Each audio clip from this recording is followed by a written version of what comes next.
할렐루야. 우리 옆에 분들에게 이렇게 인사하겠습니다. 오늘 하루 참 수고 많으셨습니다. 오늘 하루 참 수고 많으셨습니다. 여기서 보니까요, 진짜 수고 많아 보이세요.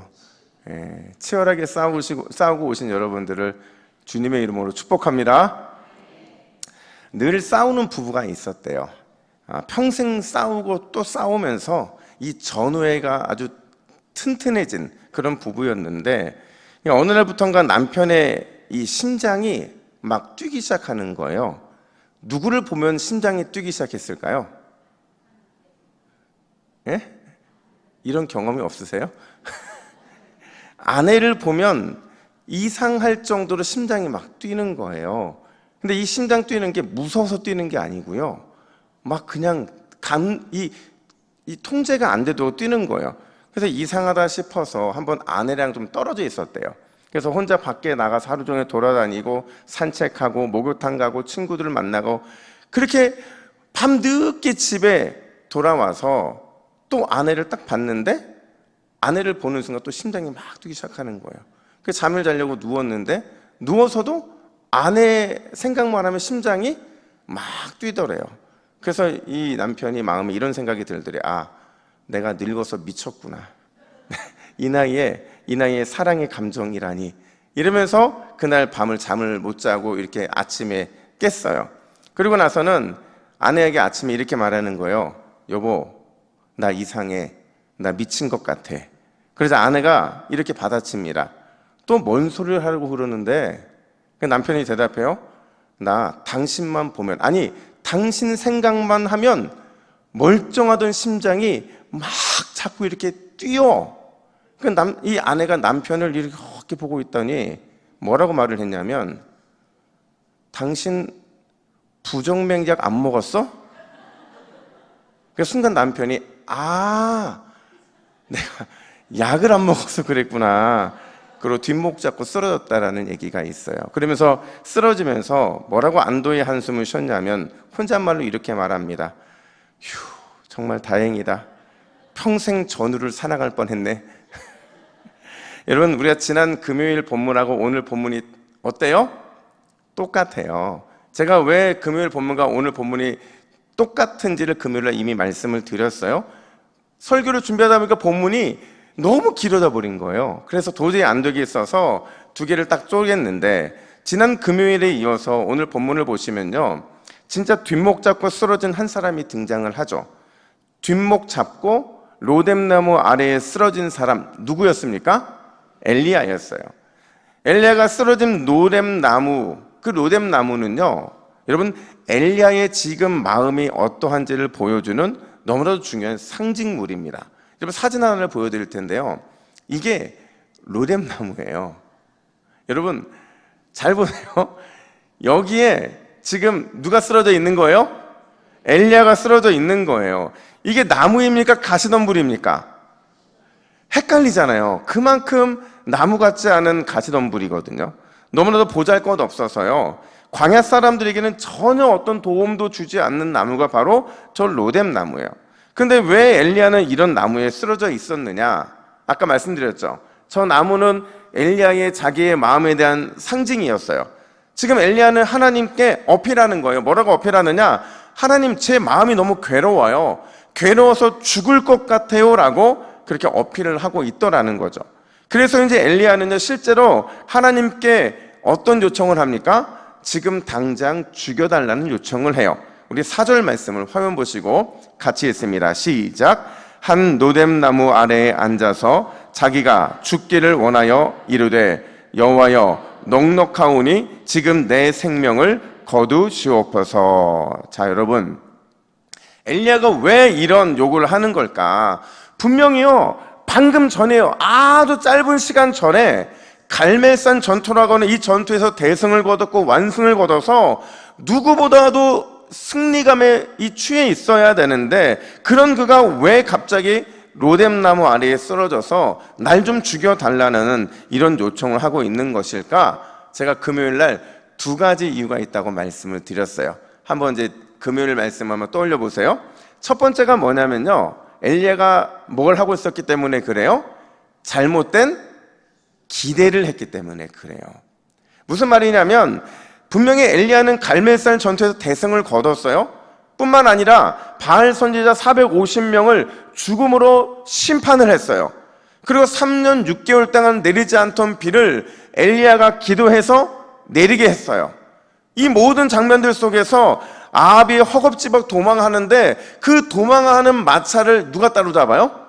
엘리야가 따로잡잖아요. 그러니까 어마어마한 일들이 벌어진 걸 보면서 굉장히 큰 기대를 했던 거죠. 어떤 기대를 했냐면, 야, 이제 엄청난 회개와 부흥의 역사가 일어나겠구나, 우상 숭배자들에 대한 거국적인 심판이 일어나겠구나라는 엄청난 기대를 했는데, 여러분, 이 기대대로 이루어졌습니까?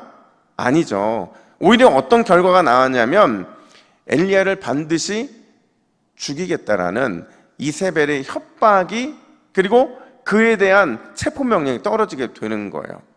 결국 자기 뜻대로, 자기가 원하는 대로 되지 않으니까 엘리야는 낙심합니다. 좌절합니다. 그리고 하나님을 원망해서 그냥 그 자리에 딱 쓰러진 거예요. 이게 첫 번째 이유였어요. 두 번째 이유가 뭔지 아세요? 두 번째 이유는 엘리야가 그 앞에 계속 전승을 하고 있는, 완수를 하고 있는 가운데 있었던 특징 하나가 갑자기 사라져요. 그게 뭐냐면 자기의 시선, 하나님만을 향하고 있었던, 계속 여호와라는 말을 반복하잖아요. 그 시선을 유지하지 못함으로 인해서 결국 그는 이렇게 쓰러진 자가 되었다라는 거죠. 우리 3절 상반절 말씀을 같이 한번 읽어볼까요? 3절 상반절 시작. 그가 이 형편을 보고 일어나 자기의 생명을 위해 도망하여. 분명히 하늘이, 그러니까 자신의 시선이 하늘을 향했거든요. 하늘을 향하던 그 시선이, 여호와께 집중됐던 그 시선이 갑자기 어떻게 변해요? 이 형편을 보는 것으로 바뀌더라는 거죠. 그게 보여지는 순간, 그 순간이 사탄이 틈타는 순간이었고, 그래서 엘리야는 넘어질 수밖에 없었던 거예요. 근데 여러분, 오늘 본문에서요, 그런 그를 하나님께서 위로하세요. 로뎀나무 안에 쓰러져서 하나님을 향해 원망과 불평, 항의를 하고 있는 엘리야를 하나님께서 다시 일으켜 세우시더라는 거죠. 여러분, 과연 하나님께서 쓰러진 엘리야를 어떻게 위로하셨을까요? 어떻게 그를 다시 일으켜 세우셨을까? 오늘 본문은 두 가지 위로하시는 하나님의 모습을 보여주는데, 첫 번째가 뭐냐? 한번 따라할까요? 하나님은 긍휼의 열심으로 우리를 위로하십니다. 여러분, 이 말이 믿어지십니까? 예. 안 믿겨지도 아멘 하시면 믿어지게 될 줄로 믿습니다. 예. 하나님은 긍휼의 열심으로 우리를 위로하세요. 여기서 하나님의 긍휼의 열심이라는 게 뭐냐면요, 다른 말로 바꿔 말하면 하나님의 인내예요. 하나님의 오래 참음이고요, 그리고 하나님의 기다려주심이에요. 이걸 종합하면 뭐냐? 우리를 향한 하나님의 아주 특별한 사랑이라고 말할 수 있더라는 거예요. 여러분, 사실 저는 오늘 본문을 이렇게 묵상하면서 한편으로는 화가 났고 한편으로는 너무 다행이다 생각이 됐어요. 왜냐하면 엘리야의 태도 때문에 그래요. 이 엘리야의 태도가 오늘 본문에서만큼은요, 3년 6개월 동안 훈련받은 사람이라고 믿을 수 없는, 도저히 믿기 어려운 그 모습이 등장을 했기 때문이고요. 본문의 장면만 놓고 보면 엘리야는 절대로 하나님의 선지자가 되어서는 안 되는 그런 수준밖에 안 되는 사람이더라는 거죠. 그런 사람이 성경에 기록된 게 좀 화가 났고, 그런 사람과 저를 비교해 보니까 저도 하나님이 쓸만한 이런 건더기가 있네라는 생각이 들어서 또 다행이다 생각이 들었던 거죠. 왜 이런 말씀을 드리냐면요, 오늘 본문에서요, 엘리야가요 뒤끝 장렬이에요. 그리고 쪼잔 대마왕이라고 아세요? 네, 쪼잔 대마왕이에요. 누구에게 그랬느냐? 하나님에게. 하나님을 향해서 뒤끝 장렬하고 있고 완전 쪼잔 대마왕이 돼가지고 아주 조금의 마음도 피지를 않아요. 반면에 그런 엘리야를 대하는 하나님의 모습을 보면요, 그를 정말 열심히 기다려주세요. 참고 또 참아주시고 끝까지 인내해 주신다라는 거죠. 자, 보세요. 5절 말씀을 보면 하나님께서 로뎀나무 아래 누워있는 엘리야에게 천사를 보내세요. 자기의 대사를 보낸 거거든요. 근데 천사가 엘리야에게 가자마자 아주 특별한 특별한 행동을 하는데 어떤 특별한 행동을 하느냐? 엘리야를 어루만졌다 이렇게 말을 해요. 여러분, 하나님의 만지심은요, 성경에서 두 가지 목적으로 쓰여요. 어떤 목적이냐? 첫 번째는 뭐냐면 악에 대한 심판, 죄에 대한 심판이 있을 때 하나님의 터치가 일어납니다. 그리고 또 하나는 뭐냐면 하나님께서 위로하고 격려하고 심지어 다시 사명 감당할 권능을 부여하시기 위해서 만지심이 등장을 해요. 자, 질문. 지금 천사가 엘리야를 만지고 있는 게 죄에 대한 심판일까요? 위로와 격려 그리고 사명 감당할 권능을 부여하기 위함일까요? 다시요. 잘 대답하세요. 여러분, 50%의 확률인데 머뭇머뭇거리는 것이 마치 갈멜산에 있는 백성들처럼. 자, 지금 하나님의 만지심, 천사의 만짐이요, 죄에 대한 심판입니까? 위로와 격려입니까? 아닙니다. 두 가지 모두예요. 두 가지 모두예요. 분명히 엘리야의 행동은요, 하나님의 선지자가 해야 할 행동이 아니었어요. 자기 뜻대로 되지 않으니까 화를 냅니다. 원망합니다. 심지어 죽여달라고 그렇게 항의를 해요.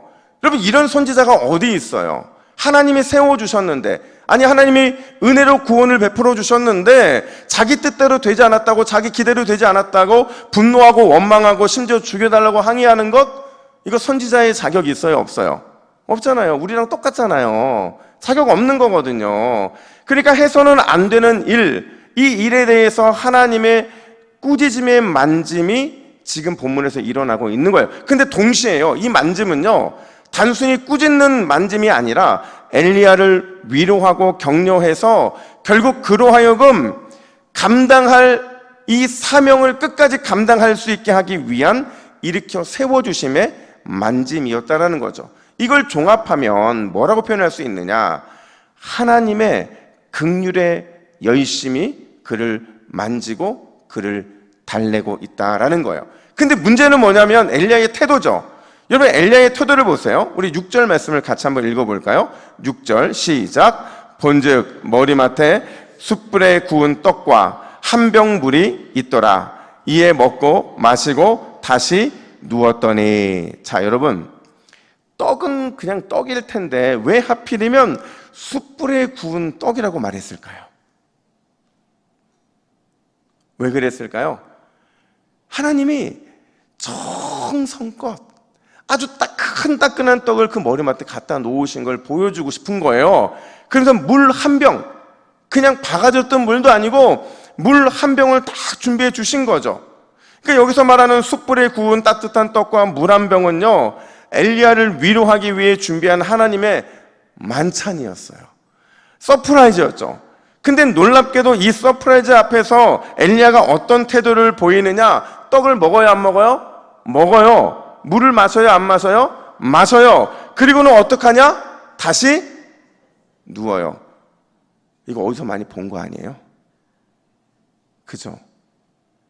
이게 다시 누웠다는 게 무슨 의미냐면 지금 엘리야의 마음이 풀어지지 않은 거예요. 죽고 싶다고 말했던 그 마음이 풀어지지 않아서 반항하고 있는 거죠. 거절하고 있는 거죠. 분명히 엘리야는 하나님의 메시지가 뭔지 알았어요. 하나님이 뭘 원하시는지 알고 있었어요. 근데 그걸 알면서도 거절하고 있는 거죠.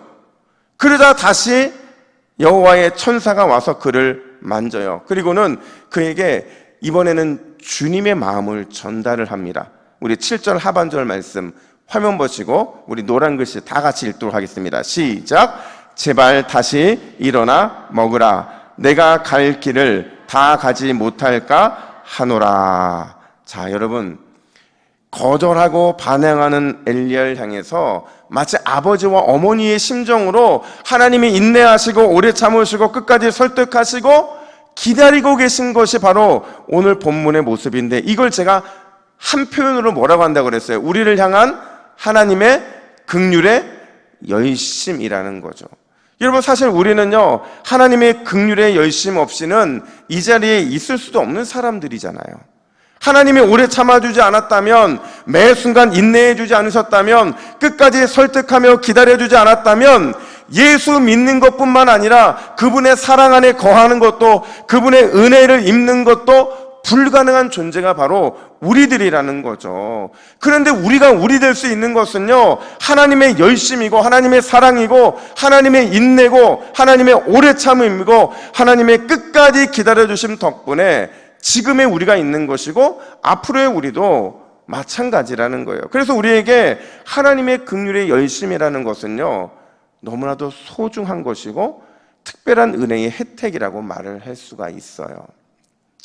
제가 지난 금요일에도 말씀을 드렸지만 우리가요, 신앙생활 하다 보면 가끔 삐딱선 탈 때가 있다 없다? 있다. 아무리 믿음이 좋아도요, 그게 목회자라는 사람이라 할지라도 삐딱선 살 때가 있다 없다? 있어요.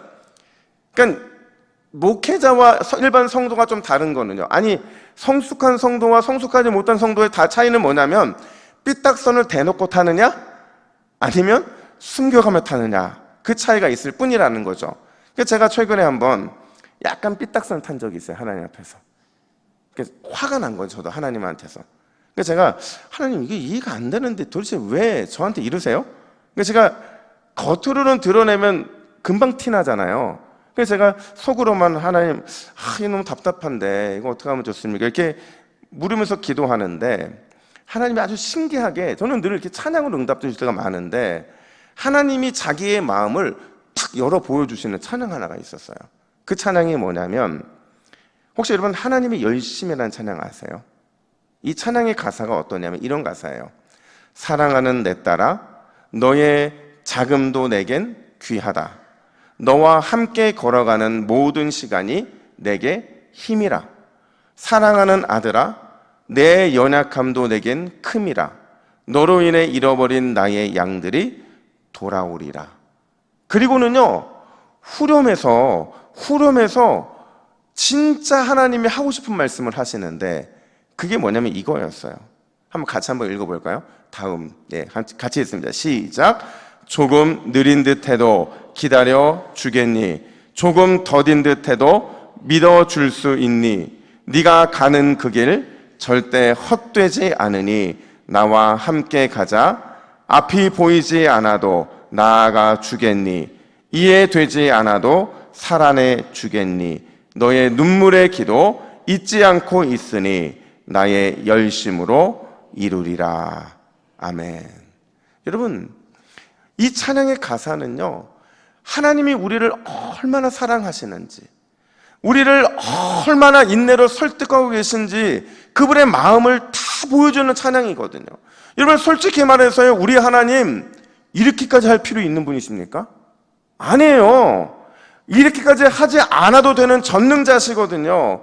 그렇게까지 우리를 대하지 않아도 될 만큼 크신 분이 우리 하나님이신데, 그런데 우리에게 이렇게 말씀하시잖아요. 얘야, 나 믿고 기다려줄 수 있니? 믿어줄 수 있겠니? 날 위해 그냥 나아가주고 살아내주면 안 되겠어? 이게 우리 하나님이 자기의 마음을 우리에게 보여주시는 거라는 거죠. 여러분, 이 하나님의 사랑, 이 하나님의 열심에 아멘으로 순종하시기를 간절히 축복합니다. 세상에서요, 하나님의 마음, 부모의 마음을 아는 자식이요, 콩고물을 더 많이 먹어도 더 많이 받아 먹을 수 있어요. 우리 주님께서 그 마음, 그 사랑, 그 열심 알아주는 우리에게 오늘 이 밤에 귀한 은혜 주실 줄로 믿습니다. 근데 여러분, 중요한 건 이거예요. 엘리야가 하나님의 긍휼의 열심에 아멘으로 순종했을까요? 안 했을까요? 잘 대답하세요. 여러분, 엘리야가 하나님의 긍휼의 열심은 알았을 거예요. 근데 알았는데 그 열심에 아멘으로 순종했을까요? 안 했을까요? 자, 8절 한번 같이 읽어볼까요? 8절 말씀 함께 읽습니다. 시작. 이에 일어나 먹고 마시고 그 음식물의 힘을 의지하여 40주 40야를 가서 하나님의 산 호렙에 이르니라. 자, 아멘 하신 분들은 아멘 하신 거 책임을 지셔야 됩니다. 자, 여러분, 순종했어요? 안 했어요? 한 것 같죠? 한 것 같죠? 근데 안 했어요.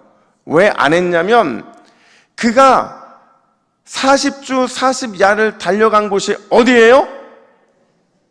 호렙산이에요. 여러분, 호렙산 분명히 앞선 7절에서 네가 갈 곳이 있다라고 하나님이 분명히 천사를 통해 말씀하셨거든요. 근데 그곳이 어디냐면요, 호렙산이 아니에요. 그가 가야 될 곳이 어디예요? 사마리아로 가야죠.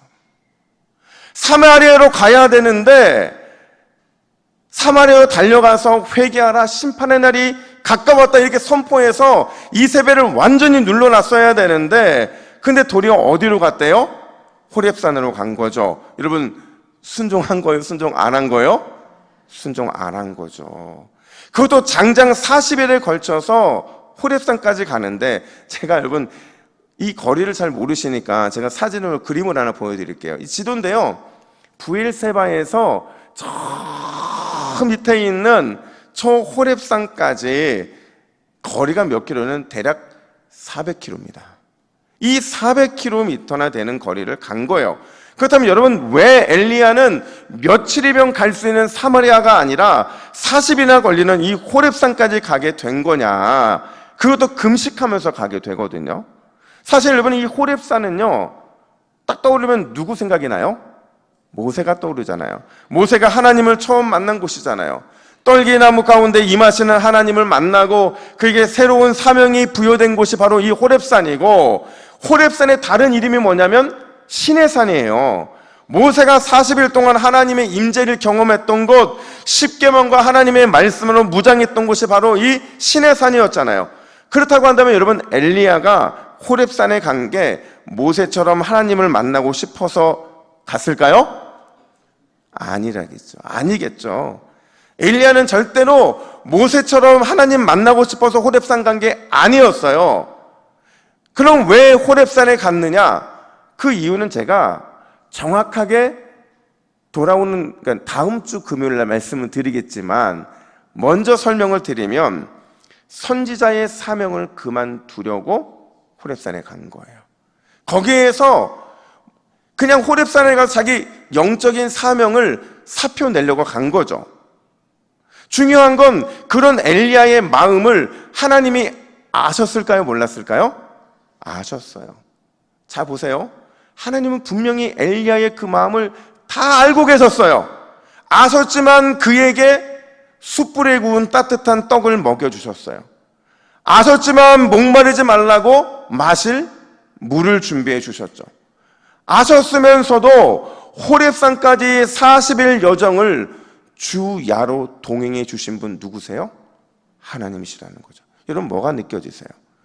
어떤 하나님이 느껴지시냐 하는 거죠.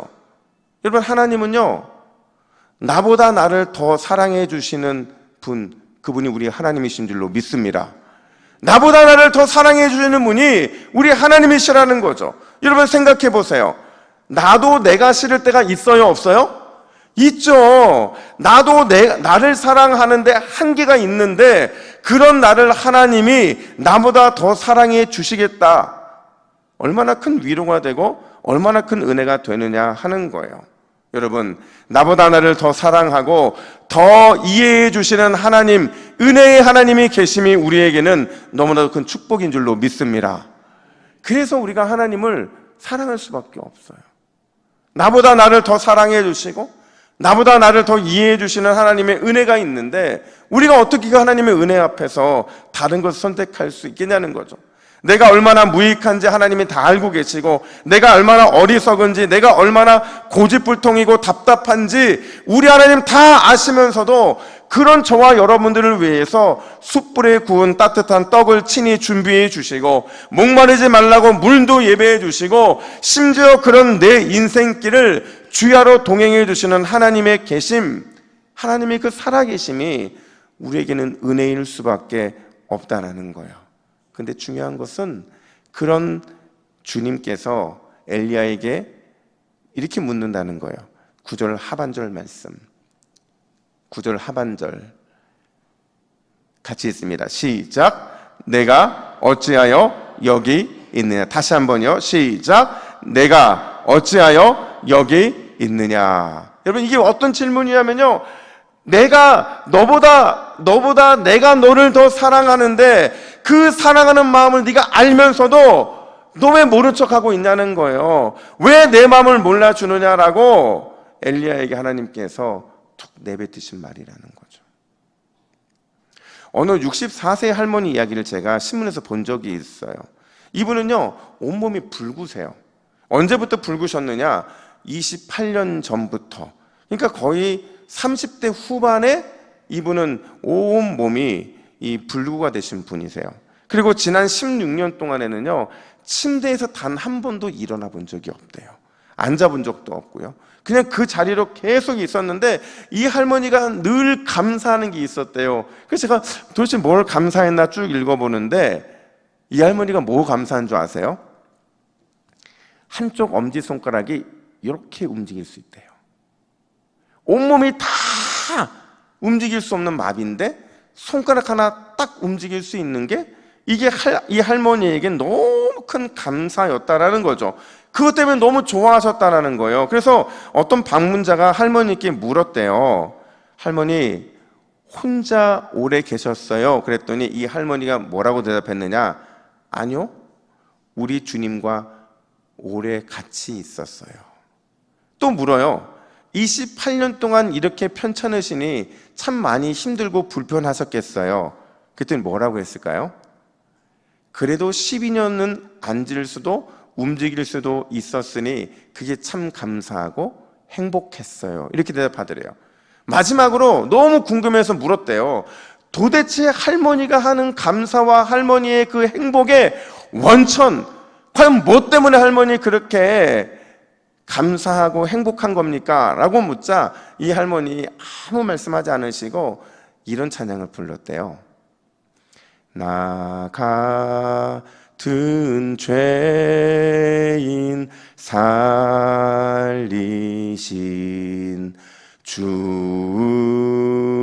은혜 놀라워 잃었던 생명 찾았고 광명을 얻었네. 이제껏 내가 산 것도 이제껏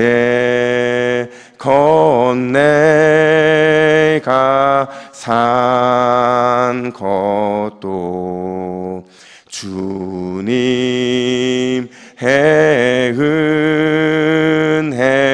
은혜라. 또 나를 장차 본향에 인도해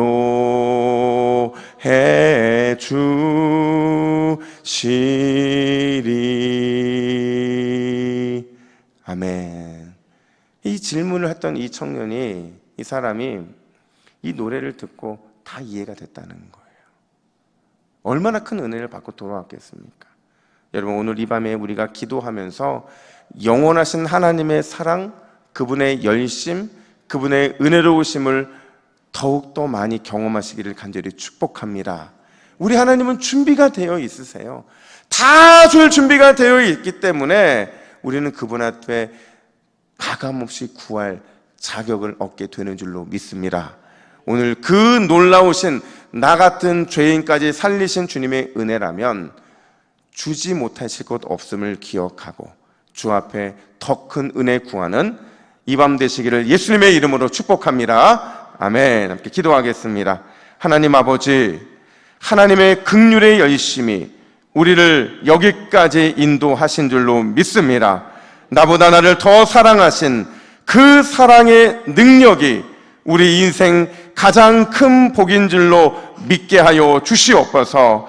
그 긍휼의 열심을 누렸으니, 그 놀라운 사랑을 경험했으니 깊은 감사의 고백을 올려드리는 은혜로운 밤이 되게 하여 주시고, 영원하신 하나님의 사랑과 열심 앞에서 마음 다해 부르짖는 이 복된 밤이 될 수 있도록 주께서 함께하여 주시옵소서. 이 모든 말씀 우리 주 예수 그리스도의 이름으로 기도하옵나이다. 아멘.